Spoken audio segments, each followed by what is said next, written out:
Hello everyone, তোমরা সকলে কেমন আছো? আশা করছি ভীষণ ভালো আছে। তো আজকে সকালে উঠে এই যে চা ঢেলে নিয়েছি। তো আমার তো এমনিতে সব কাজ শেষ হয়ে গেছে। তো এদিকে অনেক লোক এসেছে, তাদেরকে চা দিয়ে তারপর কিন্তু আমি আর আমার মেয়ের জন্য, বড় মেয়ের জন্য হচ্ছে চা ঢেলে নিয়েছি। তো এদিকে আমরা এই যে চাটা খেয়ে নিচ্ছি, তারপর বাকি কাজ করব। তো ভেবেছিলাম আজকে আর ক্লিন করব না, যেহেতু সপ্তাহে একদিন ডিপ ক্লিন করা হয়। ভেবেছিলাম আজকে করব না, কারণ বাড়িতে কাজ চলছে, তো তাই ভেবেছিলাম করব না। কিন্তু পরে হচ্ছে ভালো লাগছিল না আমার, যে না ঠিক আছে একটু করে নিই। তো পুরোপুরিটা ক্লিন না করলেও একটু একটু কিন্তু ক্লিন করে নেবো, মানে হালকা ফুলকা একটু ক্লিন করে নেব। যে ফার্নিচারগুলো যে আছে এগুলো একটু ক্লিন করবো জাস্ট, আর কিছু করব না। কিন্তু তারপরে আবার মিস্ত্রি আসবে, তো তাদের জন্য রান্নাও আছে।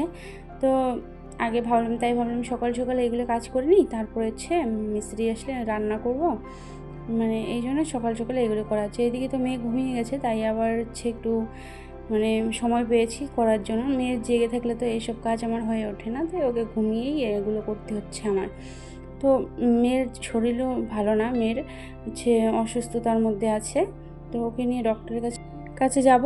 আর এমন হয়েছে যেন মানে রোগ আমাদের হচ্ছে পিছু ছাড়ছেই না, আমার না হলে বড় মেয়ের, না হলে হচ্ছে হাজব্যান্ডের, আর নাহলে ছোটো মেয়ের হয়েই আছে। একজনের ছাড়ছে তো আর একজনে ধরে যাচ্ছে। তো জানি না কী কারণে এরকম হচ্ছে।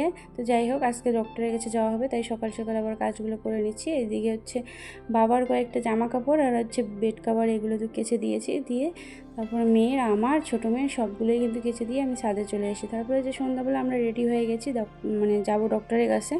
তো মেয়ে আর আমি রেডি হয়ে গেছি, তো এখন বেরোবো। তারপরে এই যে বাজারে এসে এদিকে হচ্ছে ফাস্টফুডের দোকানে চলে এসেছি, বাড়ির জন্য কিছু নিয়ে যেতে হবে বড় মেয়ে বাড়িতে। তারপরে যে ফলও নিয়ে নিচ্ছি কিছুটা, কারণ বাড়িতে সব ফল শেষ হয়ে গেছে, তাই একটু ফলও নিতে এসেছি। তারপর এখন যে চলে যাচ্ছি বাড়িতে। তো বাড়িতে গিয়ে তোমাদের সাথে দেখা হবে। আচ্ছা, বাড়িতে চলে এসেছি, একদম ফাস্টফুড হচ্ছে সিঙ্গাড়া, চাট আর হচ্ছে চপ নিয়ে। তো এখন এগুলোই খাবো। তো এই যে সব কিছু খাওয়া দাওয়া আমার শেষ, এখন হচ্ছে রান্না বসিয়ে দিয়েছি। আজকে কিন্তু ডাল সেদ্ধ আর হচ্ছে আলু ভাজি, এইগুলো দিয়েই কাজ চালিয়ে দেবো, আর কিছু রান্না করব না। আর দুপুরে একটু মাংস আছে, বাস এগুলোই খাওয়া দাওয়া করব।